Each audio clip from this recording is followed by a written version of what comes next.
Tu nais en 1892 à Bourges, dans le Cher, dans une maison étroite qui donne sur une rue pavée toujours humide. Ton père, Gaspard, est ouvrier dans une fonderie de canons.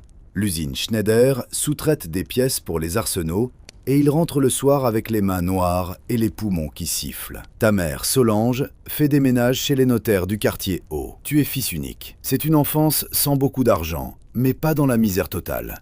Il y a à manger, il y a l'école. Il y a le dimanche. Tu es bon élève. Pas exceptionnel, bon. Tu as une mémoire précise et une patience naturelle pour les choses qui demandent de l'attention. À 14 ans, ton instituteur dit à ton père que tu pourrais préparer le certificat d'études avec de bonnes chances. Ton père dit qu'il n'a pas d'argent pour ça. L'instituteur dit qu'il y a des bourses. Ton père dit qu'il verra. Il ne voit pas. Tu quittes l'école à 15 ans et tu commences à travailler comme aide dans la pharmacie d'un homme qui s'appelle Brachet. Un homme de 50 ans, avec des mains précises et une façon de parler aux gens malades qui t'apprend plus sur la médecine que n'importe quel livre. Tu restes chez Brachet 4 ans. Tu apprends à préparer les remèdes, à lire les ordonnances, à reconnaître les symptômes courants, à ne pas montrer ta peur quand quelqu'un arrive avec quelque chose de grave. Tu apprends que les mains peuvent faire du bien si elles savent ce qu'elles font. C'est la chose la plus importante que tu apprendras avant la guerre. En 1913, tu as 21 ans. Tu fais ton service militaire obligatoire. On t'affecte au service de santé des armées parce que tu as une expérience de pharmacie et parce que tu sais lire et écrire sans faute. On t'apprend les bases.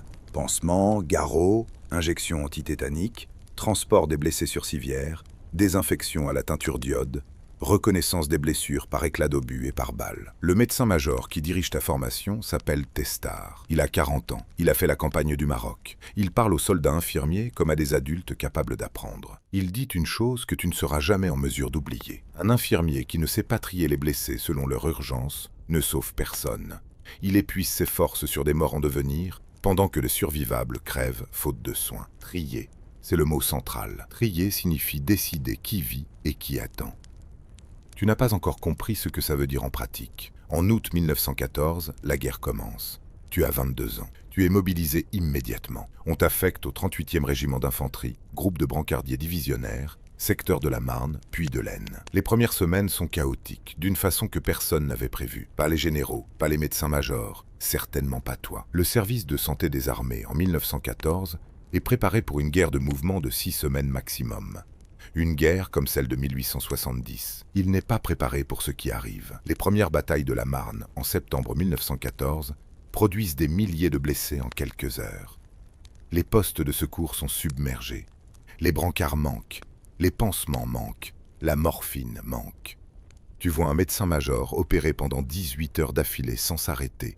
Les mains qui tremblent à partir de la 12e heure, les yeux rouges, continuant quand même, parce que s'il s'arrête, les hommes sur les civières devant lui meurent. Tu vois ça, et tu comprends que ce que tu croyais savoir sur les soins médicaux était théorique, et que la pratique est une autre chose entièrement. L'automne 1914, le front se stabilise. Les tranchées apparaissent, 2 lignes de terre creusées, face à face, séparées par quelques dizaines ou quelques centaines de mètres de terrain dévasté, qu'on appelle le No Man's Land. Et c'est là que commence ton vrai travail. Le travail d'infirmier brancardier sur un front stabilisé n'a rien à voir avec les images héroïques. Il ressemble à ça. Tu attends dans un poste de secours avancé, installé dans une cave, dans une tranchée couverte, dans les ruines d'une ferme à 100 mètres des premières lignes. Tu attends que les blessés arrivent ou que l'ordre vienne d'aller les chercher. Quand les blessés arrivent par eux-mêmes, les blessés légers qui peuvent marcher, tu les panses, tu les tags, tu les orientes. Quand les blessés ne peuvent pas venir à toi, tu vas les chercher, de nuit si possible. Parce que de jour, le No Man's Land est un espace de mort immédiate, et que même les Allemands tirent généralement moins sur les brancardiers, reconnaissables par leur brassard de la Croix-Rouge, généralement, pas toujours. Tu apprends à te déplacer dans le No Man's Land de nuit. Tu apprends à ne pas te redresser au-dessus de 20 cm du sol. Tu apprends à te déplacer par segments de 3 à 5 mètres, à t'arrêter, à écouter, à repartir. Tu apprends à reconnaître les sons, le sifflement d'une balle qui passe loin, le claquement sec d'une balle proche, le bruit sourd d'un obus qui va tomber loin, le sifflement court et montant d'un obus qui va tomber près. Tu apprends à te jeter dans un trou d'obus avant que ce dernier son finisse.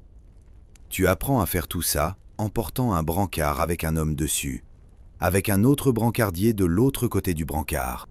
Ton équipier de brancardage s'appelle Léonard. Il a 28 ans. Il vient de Corrèze. Il était maçon avant la guerre. Il est fort, silencieux, et il a une façon de se déplacer dans l'obscurité qui ressemble à celle d'un animal nocturne. Vous ne vous parlez pas beaucoup, vous n'en avez pas besoin. L'hiver 1914 à 1915 est brutal. Les tranchées sont inondées. La boue monte jusqu'aux genoux. Les blessés qui tombent dans la boue et ne peuvent pas se relever se noient parfois avant que quelqu'un arrive. La pied dans l'eau froide pendant des jours produit ce qu'on appelle le pied de tranchée, une nécrose progressive des tissus qui commence par une douleur intense, continue par une perte de sensibilité et finit par la gangrène si on ne fait rien. Tu soignes des dizaines de cas de pieds de tranchée cet hiver-là. C'est une blessure qui n'est pas spectaculaire, pas glamour, pas celle dont les journaux parlent. C'est une blessure administrative, une blessure produite par les conditions que les généraux pourraient améliorer s'ils le voulaient. Tu le sais, tu ne dis rien. Certains suivent le conseil, d'autres ne peuvent pas, parce qu'ils ont des ordres qui les empêchent de bouger. Tu soignes leurs pieds la semaine d'après dans un état plus avancé. En 1916, tu as 24 ans et tu es au front depuis 18 mois. Ton corps a changé, pas musclé, sec. Tes mains sont celles d'un homme plus vieux, les jointures abîmées par le froid, les paumes durcies par le brancardage. Tu dors quand tu peux, 4 ou 5 heures par tranche, rarement en une seule fois. Tu manges ce qu'il y a. En 1916, les rations sont meilleures qu'au début. Il y a un système d'approvisionnement qui fonctionne maintenant. Des cuisines roulantes qui s'approchent des tranchées de deuxième ligne. Le café du matin est chaud, ce n'est pas rien. Le 21 février 1916 commence la bataille de Verdun. Tu apprends le déclenchement de la bataille de Verdun non pas par un ordre ou une annonce officielle, mais par le bruit. Même à 40 km de l'épicentre, le bombardement allemand du 21 février est perceptible, comme une vibration dans le sol. Un grondement qui ne s'arrête pas. 900 000 obus tombent sur les positions françaises entre 7h15 et 16h ce premier jour. 900 000. Le taux de tir est d'environ 250 obus à la minute, sur un front de 10 km. Aucun poste de secours n'est préparé pour ça. Ton unité n'est pas à Verdun le 21 février. Tu y arrives le 14 mars 1916, intégré au flux de rotation des divisions que le général Pétain, qui a pris le commandement du secteur de Verdun le 26 février, a organisé pour éviter l'épuisement total de ses troupes. Pétain a compris quelque chose que peu de généraux avant lui ont appliqué. Les hommes ne peuvent pas tenir indéfiniment. Il faut les faire tourner. Toutes les unités passent par Verdun, toutes en ressortent. Aucune n'y reste trop longtemps. C'est pour ça que 70% de l'armée française passera par Verdun entre février et décembre 1916. Pour toi, pour les brancardiers, ça signifie quelque chose de précis. Le flot de blessés ne s'arrête jamais. Parce que les combats ne s'arrêtent jamais. Ton poste de secours avancé à Verdun est installé dans ce qu'on appelle un abri-caverne, creusé dans la pente d'un ravin à 200 mètres des tranchées de première ligne. C'est un boyau de 4 mètres de large sur 8 mètres de profondeur, étayé de rondins, éclairé par 2 lampes à pétrole. Il fait toujours humide. L'odeur est une chose à laquelle tu ne t'habitues pas vraiment. Une combinaison de terre humide, de sang, d'antiseptiques, de gangrène dans les cas graves, d'excréments, parce que les blessés qui ne peuvent pas se déplacer ne peuvent pas aller aux latrines. Vous êtes 3 dans ce poste. Toi, le médecin aide-major Schwartz, qui a 26 ans et a interrompu ses études de médecine en 3e année pour rejoindre le front, et Léonard. Schwartz est petit, méticuleux. Il a des gestes chirurgicaux déjà précis, malgré son jeune âge, et une façon de parler aux blessés qui calme les hommes, même dans les situations les plus graves. Il te dit, l'infirmier qui parle bien vaut 2 ampoules de morphine. Tu retiens ça. Le 9 avril 1916, l'offensive allemande reprend sur les 2 rives de la Meuse. C'est le jour qui change quelque chose dans ta façon de voir ton travail. Ce matin-là, entre 6h et midi, tu traites 47 blessés. 47 en 6 heures, dans un poste de 4 mètres sur 8. Les premiers sont les marcheurs, ceux qui peuvent venir d'eux-mêmes, les blessés par éclat aux membres, les commotionnés qui titubent, les gazés légers qui toussent et pleurent. Les suivants arrivent sur des brancards, portés par des camarades épuisés, qui ont traversé le No Man's Land en plein jour parce que la nuit n'est plus une protection. Les Allemands tirent en permanence maintenant, avec des fusées éclairantes qui transforment la nuit en jour gris. Tu tailles dans les uniformes avec des ciseaux. Tu appliques des garrots. Tu injectes du sérum antitétanique. Tu notes les blessures sur les fiches d'évacuation. Tu décides qui peut attendre l'évacuation, qui doit partir immédiatement, qui n'ira pas plus loin. Cette dernière catégorie, tu l'appelles dans ta tête les blessés sans issue. Ce n'est pas un terme médical officiel, mais c'est le terme que tu utilises. Les hommes dont les blessures sont incompatibles avec la survie dans les conditions disponibles. Cavité abdominale ouverte, traumatisme crânien majeur, hémorragie interne massive sans possibilité chirurgicale. Tu leur donnes de la morphine s'il en reste. Tu leur parles. Tu restes à côté d'eux 1 minute si tu peux. Souvent, tu ne peux pas parce qu'il y en a d'autres derrière. Ce qui arrive le 9 avril à 14 h, c'est que Léonard sort chercher un blessé signalé dans un trou d'obus à 30 mètres de la tranchée. Il part avec un autre brancardier qui s'appelle Armand. Ils portent leur brassard. Il fait encore jour. Un tireur d'élite allemand, ou plusieurs, tu ne sauras jamais, tire sur eux. Armand est touché à l'épaule droite et peut rentrer seul. Léonard est touché à la nuque. Il est mort avant de toucher le sol. Tu l'apprends quand Armand rentre. Tu continues à travailler. Tu n'as pas le choix. Il y a 7 blessés dans l'abri qui attendent des soins. Tu travailles. Le soir, quand il n'y a plus personne, tu restes assis 10 minutes dans le noir avec les lampes éteintes pour économiser le pétrole. Schwartz ne dit rien. Il fait pareil de l'autre côté de l'abri. Schwartz est blessé le 22 mai 1916. Pas mortellement. Un éclat dans la cuisse qui ne touche pas l'artère, mais qui nécessite une évacuation pour extraction chirurgicale. Il repart vers l'arrière sur une civière. Pendant les 5 jours qui suivent, tu es seul. Seul avec un nouveau brancardier envoyé de l'arrière qui n'a jamais vu le front. Un jeune homme de 19 ans qui s'appelle Théo, lycéen de Lyon mobilisé à 18 ans, qui vomit le premier soir en voyant les blessures. Tu ne lui dis pas que c'est normal.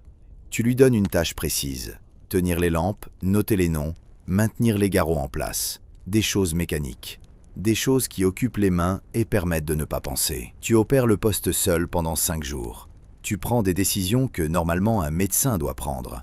Tu le fais quand même parce que l'alternative, c'est que des hommes meurent en attendant une autorisation qui ne viendra pas. Schwartz revient le 27 mai avec une béquille et un pansement propre sur la cuisse et il reprend sa place sans commentaire. Il regarde tes fiches de triage pour les 5 jours de son absence. Il dit « Tu n'as pas perdu beaucoup. C'est le plus grand compliment qu'il pouvait te faire. » Tu ne réponds pas. Tu vas dormir 3 heures dans un boyau derrière l'abri. Juin 1916. Les Allemands reprennent le fort de Vaux le 2 juin. Les pertes sont colossales des deux côtés. Les postes de secours en amont du vôtre sont détruits ou submergés. Les blessés, qui ne peuvent pas être pris en charge là-haut, descendent vers vous par des boyaux où il faut parfois ramper. Certains mettent 4 heures à parcourir 200 mètres parce que la progression est impossible autrement. Certains meurent en chemin. La gangrène gazeuse, une infection bactérienne qui se développe dans les tissus sans oxygène, qui produit un gonflement rapide et une odeur caractéristique, qui tue en 48 heures sans amputation. En juin 1916, tu en vois 3 en 1 semaine. Il n'y a pas d'amputation possible dans ton poste.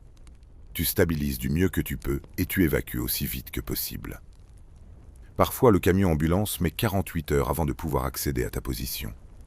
Parfois, les hommes avec la gangrène gazeuse ne survivent pas à cette attente. Juillet 1916. La contre-offensive française reprend. L'état-major, sous la pression politique d'une guerre qui dure depuis 2 ans et dont personne ne voit la fin, exige des résultats. Le général Nivelle, qui a remplacé Pétain sur le secteur de Verdun le 19 avril, après que Pétain a été promu commandant du groupe d'armées du Centre, a une philosophie offensive différente de celle de Pétain. Pétain voulait tenir et épuiser l'adversaire. Nivelle veut attaquer et reconquérir. Il dit « le feu tue ». Il dit « l'artillerie détruit, l'infanterie occupe ». Son principe ? Une préparation d'artillerie intense suivie d'une avance rapide de l'infanterie avant que les défenseurs se ressaisissent. Ça marche partiellement à Fleury et Thiaumont en août. Ça produit aussi une nouvelle vague de blessés. Pour toi, pour Schwartz, pour Théo qui est maintenant rodé et efficace, ça signifie des semaines de travail sans nuit. Il y a un soir de juillet que tu n'oublieras jamais. C'est un soir de bombardement intense, 18 heures d'artillerie continue. Et l'abri reçoit un coup direct d'un 155 français tiré trop court. Un tir ami, comme on dit. Un obus de votre propre artillerie qui tombe sur votre position. L'explosion efface la moitié de l'entrée de l'abri. 3 blessés en attente d'évacuation sont tués dans l'explosion. Toi, Schwartz et Théo, vous êtes dans le fond de l'abri et vous survivez. Il faut 2 heures pour dégager l'entrée. Pendant ces 2 heures, vous soignez les blessés supplémentaires produits par l'explosion dans l'espace réduit de moitié, à la lueur d'une seule lampe, avec les réserves de matériel médical partiellement ensevelies sous les décombres. Tu travailles dans cet espace à genoux ou accroupi pendant les 2 heures. Quand l'entrée est enfin dégagée, tu sors dans l'air de la nuit et tu t'assis contre le parapet de la tranchée et tu restes là 10 minutes sans bouger, sans penser à rien du tout. C'est la seule façon que tu as trouvé de continuer. Septembre 1916. On vous retire de Verdun. La rotation de Pétain fonctionne. Votre division a fait 3 mois dans le secteur. C'est la durée standard désormais. Le train qui vous emmène vers l'arrière traverse des paysages normaux, des champs, des villages intacts, des enfants sur le bord de la route. Tu regardes ça par la fenêtre et tu ne sais pas quoi en faire. Ces choses existent encore. Dans le secteur de repos, tu dors. Tu dors 10 heures la première nuit et 11 heures la deuxième. Tu manges des repas chauds, assis à une table. Un médecin commandant t'examine et note dans ton dossier état physique correct, signe d'épuisement nerveux, retour au service dans 4 semaines. Tu passes ces 4 semaines dans un village de Champagne dont le nom ne signifie rien pour toi. Il y a une fontaine dans la cour de la mairie. Il y a des poules. Il y a une boulangère qui fait du pain le matin et l'odeur du pain chaud à 6 heures du matin est la chose la plus belle que tu aies sentie depuis des mois. Tu répares ton matériel médical. Tu nettoies tes instruments. Tu écris une lettre à ta mère à Bourges, la première depuis 3 mois. Tu lui dis que tu vas bien. C'est un mensonge. Mais c'est le seul mensonge qui soit charitable. En octobre 1916, tu retournes au front, cette fois dans les Flandres. L'année 1917 sera une autre épreuve. Le chemin des dames en avril, les mutineries en mai et juin, Passchendaele en automne. Tu traverses tout ça. Tu continues à trier, à penser, à porter, à décider. Ton expérience s'accumule en toi comme quelque chose de lourd et d'indispensable à la fois. Les jeunes infirmiers qui arrivent au front en 1917, la mobilisation produit maintenant des classes de 19 ans, te regardent faire et apprennent. Tu leur apprends ce que Testard t'a appris en 1913 et ce que la pratique t'a appris depuis. Trier d'abord, agir ensuite. Parler aux blessés. Ne pas mentir sur la gravité, mais ne jamais retirer l'espoir tant qu'il en reste. Dormir quand c'est possible, manger quand c'est possible. Ne pas regarder les morts plus longtemps que nécessaire. Le 11 novembre 1918, l'armistice entre en vigueur. Tu es dans une tranchée de laine quand le silence arrive. Le silence absolu après 4 ans de bruit continu. Tu es en train de changer le pansement d'un homme qui a reçu un éclat d'obus dans le mollet la veille. Tu finis de changer le pansement. Tu l'attaches proprement. Tu dis à l'homme que ça va guérir. Il pleure. Tu lui demandes pourquoi il pleure maintenant, alors que c'est fini. Il dit qu'il ne sait pas. Tu comprends ce qu'il veut dire parce que tu ressens la même chose. Pas de la joie, pas du soulagement. Quelque chose d'indéfini et d'épuisant, comme si le corps venait seulement de réaliser qu'il avait eu peur pendant 4 ans. Tu reviens à Bourges en décembre 1918. Ta mère est sur le seuil quand tu arrives. Elle a vieilli, toi aussi. Elle te fait du bouillon, tu manges. Vous ne parlez pas beaucoup le premier soir. Le lendemain, tu vas voir Brachet, le pharmacien. Il est toujours là. Il a 60 ans maintenant. Il te regarde et il dit « Tu as l'air d'avoir fait quelque chose de difficile. » Tu dis « Oui ». Il dit « Tu peux revenir travailler ici si tu veux ». Tu reviens. Tu passes ton diplôme d'infirmier en 1920. Une des premières formations officielles d'infirmiers en France, créée précisément parce que la guerre a démontré que la médecine militaire ne peut pas fonctionner sans personnel soignant formé. Tu travailles à l'hôpital de Bourges pendant 30 ans. Tu formes des infirmiers. Tu leur apprends à trier. Tu te maries en 1922 avec une femme qui s'appelle Pauline, institutrice, qui ne te pose pas de questions sur la guerre et qui comprend instinctivement que certaines choses n'ont pas besoin d'être racontées pour exister entre 2 personnes. Vous avez 2 enfants. Tu meurs en 1961 à 69 ans d'un infarctus, dans ton lit, à Bourges, à 7 km de la maison où tu es né. Entre 1914 et 1918, le service de santé des armées françaises a traité 9 millions de blessés. 9 millions. Le nombre de brancardiers infirmiers engagés dépasse les 100 000. Le taux de mortalité parmi les brancardiers qui intervenaient dans le No Man's Land était comparable à celui de l'infanterie de première ligne. Ils allaient chercher les blessés dans les mêmes espaces, sous les mêmes feux, sans armes, avec seulement un brassard blanc et une croix rouge pour protection. Cette protection était théoriquement garantie par les conventions de Genève. En pratique, dans les moments les plus intenses des combats, elle ne l'était pas toujours. Sur les 9 millions de blessés traités, environ 60% ont survécu grâce directement aux soins prodigués sur le terrain. Des soins qui n'existaient pas de façon organisée au début de la guerre et qui se sont construits dans l'urgence, dans la boue, dans les caves et les abris, par des hommes comme toi qui apprenaient leur métier en le faisant sous les obus. La médecine de guerre moderne, le triage, les postes de secours avancés, l'évacuation en chaîne, les protocoles d'urgence, naît dans les tranchées de 1914 à 1918. Elle naît des erreurs, des improvisations, des décisions prises en quelques secondes par des hommes qui n'avaient pas le temps d'attendre les ordres. Si cette histoire t'a traversé, si tu t'es demandé ce que tu aurais fait à sa place, comment tu aurais tenu dans cet abri de 4 mètres sur 8 avec 47 blessés en 6 heures, abonne-toi. Chaque semaine, une vie oubliée. Une vie entière racontée pour qu'elle ne disparaisse pas.